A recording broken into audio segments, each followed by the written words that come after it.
So today we're talking about the law of attraction or manifesting. It goes by different names, whatever you want to call it. But some people think that the law of attraction does not work.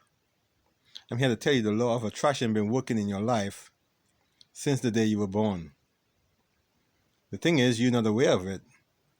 So it's been attracting things in your life that you may or may not have wanted, running havoc in your life, and you're wondering, why are these things happening to me? Well, you're attracting everything that's happening to you. You're just not aware of it.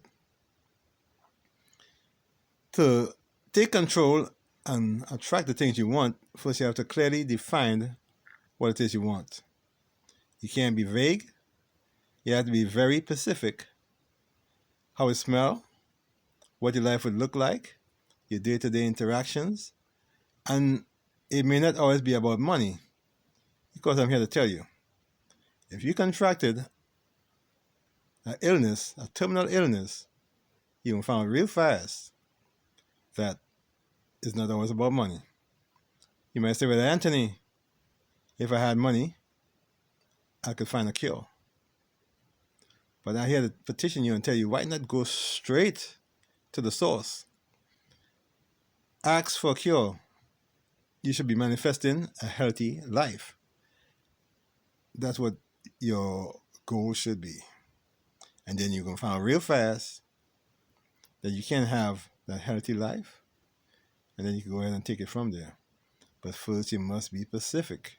You must write down clearly define what it is you want. Use all your senses. What does it look like? What does it smell like? What does it feel like? What are your day-to-day interactions? What does your life look like? You have to visualize it. Because it is true. Whatever the mind of man can conceive and bring itself to believe, it can achieve. But you see, thinking is just part of it. Thinking sends out the charge. The feeling, right, which is another episode, is what brings things to you. The feeling sends out an electromagnetic charge that brings things back to you. Talk to you later.